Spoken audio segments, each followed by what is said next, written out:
베드로 전서 5장 5절 말씀.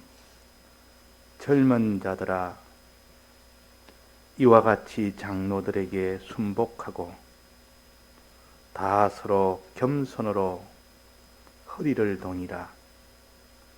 하나님이 교만한 자를 대적하시되 겸손한 자들에게는 은혜를 주시느니라. 그러므로 하나님의 능하신 손 아래서 겸손하라. 때가 되면 너희를 높이시리라. 너희 염려를 다 주께 맡겨 버리라. 이는 저가 너희를 권고하심이니라. 네, 우리가 주일날 받은 말씀 중에 하나님께서 하나님의 인도를 따라가다 보면 말할 수 없는 어려운 이런 일을 만난다 하는 것을 우리가 배웠습니다. 이스라엘 백성이 하나님의 인도를 따라서 애굽을 나와서 가는 그 길은 광야라는 광야길로 인도하시는 겁니다. 어려운 길로 인도하신다. 그러면 어떻게 어려우냐? 가난의 길을 인도합니다. 즉 사막은 물과 양식과 옷과 신발과 집이 없는 곳입니다. 없는 것. 하나님 인도 따라가면 복을 준다 했는데 왜 하나님 인도 따라가니까 이렇게 어려움이 겹겹이 참 이중삼중으로 겹치느냐? 홍해바다 앞에서 죽을 뻔했지. 그러나 그 죽을 뻔한 그 결과는 나중에 보내 그를 살리고 그 대적들을 전부 다 없애는 참 하나님의 복의 길이 있다는 것을 홍해바다 건너고 난 뒤에야 알게 된 겁니다. 홍해바다를 처음에 만났을 때는 말할 수 없이 원망하고 불평할 만큼 왜 하나님의 인도를 따라 나왔으면 이 복의 길이 앞에 있어야 되는데 홍해바다는 죽음의 길로 오게 되느냐, 그 말이에요. 그러나 결국 지나고 보니까 그것은 애굽 나라의 그 모든 죽음의 이 세력들을 다 멸하기 위한 하나님의 사랑이었다는 것을 홍해바다 건너고 난 뒤에야 알게 된 겁니다. 홍해바다 건너편에서 기뻐하며 춤을 추며 소고를 가지고 이렇게 치며 하나님을 찬송한 겁니다. 그래서 그만했으면 앞으로 하나님이 또 어려움을 주시면 하나님 인도 따라갈 때 어려움 주시면 우리를 복되게 하기 위한 하나님의 사랑이라는 것을 알아야 되는데 그 길로 가다가 처음으로 목이 말랐습니다. 이 사막을 목이 마르는 것이 제일 먼저입니다. 목이 마르니까 원망을 합니다. 물 달라고. 그때 하나님께 마라에 그 물을 줬다가 물을 주니까 그 물이 쓰니까 또 하나님 빼고 원망합니다. 왜 쓴 물을 줘서 못 먹게 하느냐? 우리를 목말라 죽게 하느냐? 하나님이 그렇게 또 단물을 주었습니다. 달게서. 이렇게 하나님의 인도 따라가면 자꾸 이렇게 가난의 길로 인도하고 그러나 결과적으로 보니까 가난이 아니었고 더 좋은 것을 주시기 위한 하나님의 사랑의 역사라는 것을 홍해바다 앞에서도 경험했고 또 마라의 그 썬물 앞에서도 경험했고 그때 이제 양식이 다 떨어졌습니다. 한 달 동안 먹을 양식이 가지고 온 그 모든 무교병의 그 반죽은 다 없어졌습니다. 그때 하나님께 하나님이요 이제 양식이 없으니까 주십시오. 이렇게 하지 않고 우리를 굶어 죽게 하느냐? 우리를 왜 굶어 죽게 하느냐? 하나님의 인도 따라오면 하나님이 더 넉넉하게 복을 줘야 되는데 왜 이런 길로 인도하느냐? 또 원망하기 시작합니다. 참 우리가 이렇게 객관적으로 멀리서 이런 형편이 아닌 우리가 보면 답답하게 보입니다. 이스라엘 백성이 이렇게 답답할 수 있느냐? 하나님이 지금 이렇게 어렵게 해서 애굽 땅에서 너희를 구원한 그것만 해도 감사한데 물 없다고 또 난리치기다가 또 이제는 양식 없다고 난리치기는 하나님 좀 믿으면 될 건데 믿고 하나님 앞에 구하면 될 건데 왜 이렇게 답답하냐 하는데도 실제로 자기가 그런 형편을 이 현실에서 만나면 똑같은 행동을 합니다. 똑같은 행동. 믿지 아니하고 하나님께 원망하고, 자, 이런 자기를 보면서 나와 똑같은 자다. 이 이스라엘 백성이 지금 원망하고 불평하는 것은 어려움이 온다고, 즉 하나님의 인도 따라갈 때 어려움이 온다고 이렇게 원망하고 불평하는 것은 나와 똑같아. 이게 내 거울이네, 거울. 또 나를 보는 것 같아.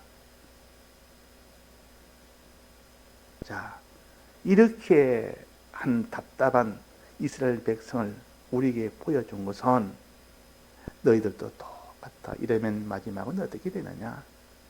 그들은 가나안 땅에 못 들어간다. 그러니 너희는 이것을 알고 그런 이스라엘 백성을 닮지 말아라. 그런 길을 너는 답습하지 말아라. 이 신약 백성은 구약 백성보다 훨씬 하나님의 은혜가 더 많이 준 겁니다. 벌써 이런 형편들을 미리 다 알도록 기록을 해서 주었으니까 더 많은 복받은 신약 교회 아닙니까? 이래서 하나님의 인도를 따라가면 막바로 복으로 오는 것이 아니라 더 좋은 복, 더 큰 복을 주시기 위해서 하나님이 어려운 형편을 주시는 것이지, 더 좋은 복을 주시기 위해서 이 어려운 형편을 주시는 것이지, 그것을 너는 깨달아라. 그것을 깨닫지 못하면 항상 하나님 인도에 따라가면서 기쁨으로 소망으로 따라가지 못하고 마지못해 질질 끌려가다가 나중에는 하나님을 버리고, 나중에는 모든 순종생활을 버리고, 나중에는 죄를 짓고, 나중에는 결국은 망하는 광야 땅에서 죽는 그런 일이 되고야 만다. 그러니까 하나님이 너희를 광야로 인도하는 것은 너희를 낮추기 위해서 그렇다. 너희들의 고집이 얼마나 높은지, 너희들의 주장이 얼마나 높은지, 너희들의 이 모든 욕망이 얼마나 높은지, 너희들의 자존심이 얼마나 높은지,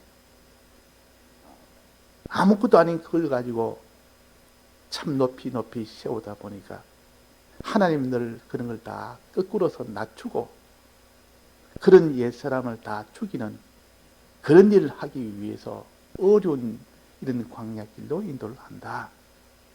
거기서 하나님 능력을 나타내서 하나님을 진정 믿도록 하기 위함이다. 자, 광야길 우리가 만났을 때, 즉 하나님의 인도를 따라가다가 어려움 만났을 때, 가난이나 고난이나 이런 멸시나 천대나 이런 죽음이나 이런 것이 만났을 때 거기서 감사할 수 있는 사람이 누구냐 그 말이에요. 누가 그렇게 하느냐 그 말이에요. 이스라엘 백성은 다 실패한 기록을 안 남겨주셨고 너희는 실패하지 마라. 그래서 간증할 때 보통 신앙에 실패되는 면이 먼저 나옵니다. 하나님 앞에 난 이런 자였다. 그런데 하나님 앞에 이렇게 깨지고 나니까 이런 하나님 앞에 회개하고 난 그 다음에 길은 이런 복을 주셨다. 이것이 간증의 가장 일반적인 줄거리입니다. 그런 걸 들을 때 참 은혜가 됩니다. 내가 바울처럼 사울로 사는 그런 생활, 예수 민자를 잡아주기는 가장 악한 이런 자가 되었다가 다시 하나님의 회개하는, 하나님 회개해서 회개하지 않을 수 없도록 만들어서 나중에는 그렇게 다 은혜로 다시 큰 복을 받아 자기가 순종하는 생활로 다 돌이키고 난 뒤에야 하나님이 은혜를 주시더라. 자, 그래서 우리는 이 광야길을 하나님은 축복의 길이라, 하나님이 우리를 복되게 하는 길이라 그 말입니다. 광야길은 하나님이 복되게 하기 위해서 주신 이 기장설 믿어라 제발. 어린 나이가 부모를 믿어야 되는데 조금 어려운 형편으로 이렇게 인도하면 막 싫어하고 원망하고 이렇게 돼버리면 부모가 그 길을 통해서 더 좋은 것을 주기 위한 일을 할 수가 없습니다. 할 수가 없다. 그러나 그 부모를 믿고 이 부모의 뜻은 내보다 더 좋은 것을 주시기 위한 하나님의 사랑의 길일 것이다. 나는 어떤 것인지 잘 모른다. 그러나 결과적으로 걸어가면 반드시 이 길은 나를 이전보다 더 복되게 하는 하나님의 은혜 역사다 하는 것을, 이것을 믿는 사람은 그 광야길에 원망을 하지 않습니다. 원망을 하지 않는다. 자, 그래서 우리를 낮추시기 위해서 여러 가지 어려운 형편을 만나고 나면 자기의 모든 이런 주장도, 자기의 고집도, 자기의 욕심도, 자기의 자존심도, 자기의 이런 높음의 이런 주관도 다 하나하나씩 깨집니다. 다 깨지고 난 뒤에야 비로소 하나님의 인도를 그냥 순종으로 나아가는 그 사람이 되는 겁니다. 자기를 낮추시기 위하여, 순종케 하기 위하여, 그 말이에요. 자, 하나님께 순종하는 것은 복입니다. 순종은 복인데 순종이 좋은 줄 모르니까 끝까지 자기 고집으로 살지요. 이스라엘 백성이 어려움 만나면 자기 고집으로 먼저 나타냅니다. 믿지 않을 때, 애굽에 있을 때 그 모든 하는 행세, 그런 자기의 모든 섭성, 그때 하던 자기의 성질머리 그대로 이 광야 땅에서도 그대로 그것이 드러나는 겁니다. 그걸 죽여야 되는데, 홍해바다에 건너면서 한번 죽였는데, 옛사람을 홍해바다에 건너면서 한번 죽였는데도 다시 그것이 살아나서 마라의 썸물 앞에서 거기서 또 원망하고, 또 굶주린 그 광야 그 땅에서 또 거기서 또 하나님께 원망하고, 그 죽였던 옛사람이 불쑥불쑥 자기 속에서 나와서 다시 또 옛사람으로 사는 그런 사람이 되니까 그걸 다 깨트리기 위하여 낮추는 겁니다. 하나님께서. 그래서 평생을 우리는 하나님 앞에 이렇게 여러 가지 광야길을 만나서 너 평생을 낮춰라. 40년 광야길은 너희들 낮추기 위함이다. 그랬답니다. 그저 마음이 낮추고 자기의 주장이나 자기의 모든 이 옛사람의 이런 모든 행세를 다 낮추고 부인하고 그렇게 해서 이제는 하나님 앞에 순종 생활만 하도록, 하나님의 인도는 복이다 하고, 어려워도 즉 먹을 것이 부족하고 마실 것이 없고 또 옷과 신발이 다 공급을 받지 못하고 한 벌밖에 없고 신발도 한 켤레밖에 없고, 그런 가난한 생활이 와도 하나님 날 사랑하여 주신 것을 알고 순종으로 나아가자. 여기서 순종하는 것이 복이다. 이 사람 만들기 위해서 하나님이 광야길로 주신 겁니다. 만약 광야길을 안 줬다면 그 사람, 옛사람 그걸 가지고 가나안 땅에 들어가면 그 가나안 땅에서 전부 그들이 가지고 있는 우상에게 다 삼킵니다. 이방인의 생활은 다 이런 옛사람으로 사는 생활 아닙니까? 딱 비에 딱 맞게 옛사람으로 살 수밖에 없습니다. 그러나 들어가기 전에 이런 새사람이 되어서 들어가야 된다. 새사람이 아닌 한 세포라도 그 사람이 가지고는 들어가질 못한다. 우리가 새하늘과 새 땅은 주님같이 온전하게 된 그것만 들어갑니다. 순종한 순종만 들어가고, 하나님께 감사한 감사만 들어가고, 하나님께 기뻐한 기쁨만 들어가고, 하나님 앞에 깨끗한, 죄 없는 깨끗한 그것만 들어가지, 이런 잡태 이런 것은 다 들어가지 못합니다. 그래서 들어가기 전에 이것을 다 장만하여 들어가게 하기 위하여 어려움을 주십니다. 그런 어려움 속에서 너희들은 순종해라, 겸손해라, 낮춰라. 자기를 낮춰라.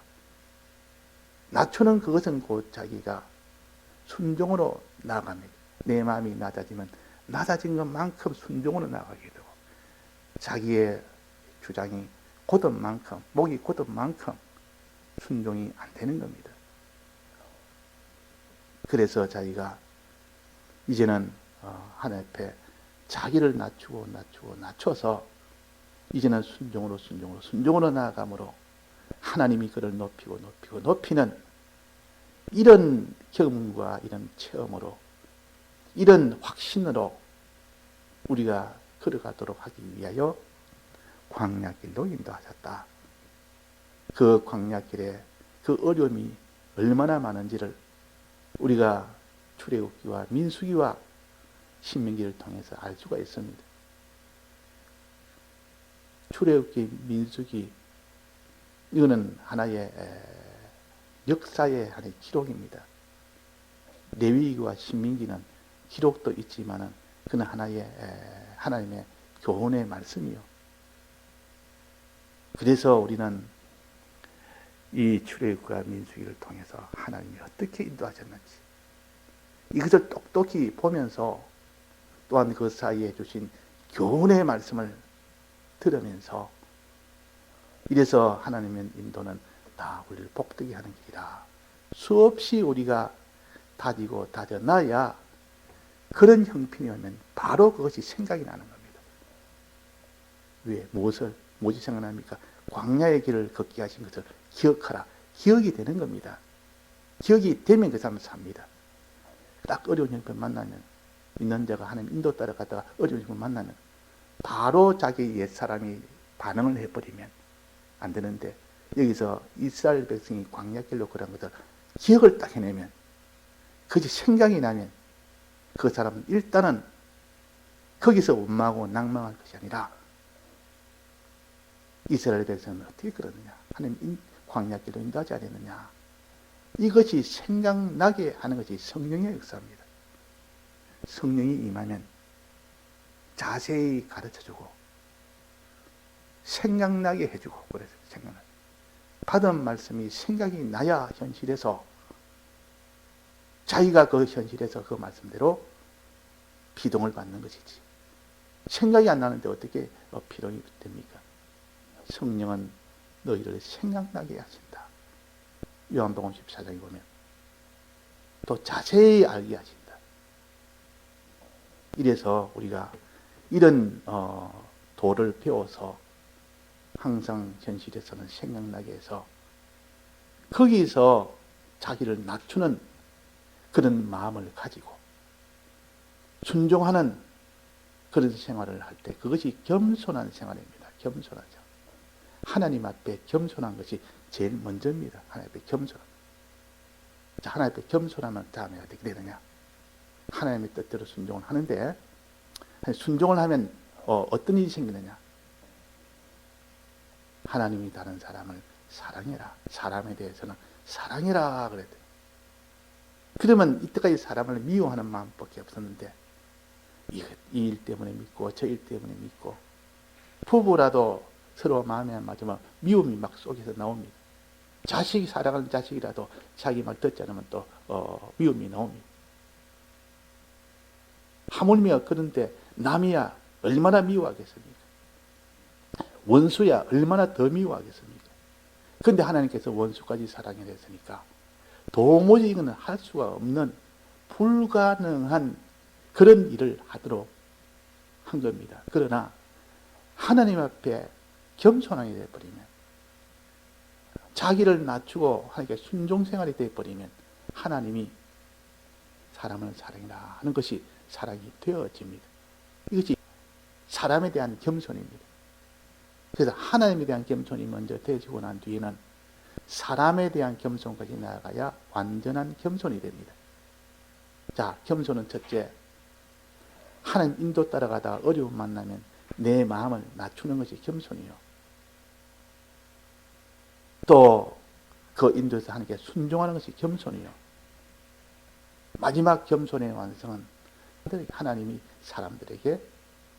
사람들을 사랑하라, 원수를 사랑하라는 거기까지 도달해야, 사람 앞에 겸손이 되어야 온전한 겸손이 됩니다. 그래서 사람을 사랑하되 원수까지도 사랑하고, 사람을 사랑하되 육신을 사랑하지 말고 무엇을 사랑해야 했습니까? 영혼을 사랑해라. 영혼을. 사람을 사랑하는데 육신을 사랑하는 것이 내가 그것이 가능이요. 하나님께 왜 남녀를 주셨습니까? 다 같은 사람인데, 똑같은 사람인데 남녀를 준 것은 거기에서 육신을 사랑하면 그 사람은 간음이라는 것이 나옵니다. 우리는 육신을 사랑하지 말고 영혼을 사랑해라 그 말이에요. 영혼을 사랑해라. 자기가 육신으로 사랑할 만한 그런 자기 자녀나 이웃이나 자기 혈족이나 이런 것만 돌아보지 말고 원수까지 돌아보는 그 사람이 되라. 그것이 사람 앞에 겸손한 겁니다. 다른 사람을 너보다 더 낮게 여기라. 우리가 사람 앞에 겸손한 것이 그 사람을 낮게 여기는 것이요. 그 영혼을 사랑하는 겁니다. 육신주의로 사랑하는 것, 자기 자식이 이쁘다고 육신만을 위하는 그것은 영혼을 사랑하는 것이 아니라 그 영혼을 죽이는 일이요. 죽이는 일이요. 그러니까 하나님 앞에 하나님이 사랑하라는 것은 다 영혼을 사랑하는 것이요.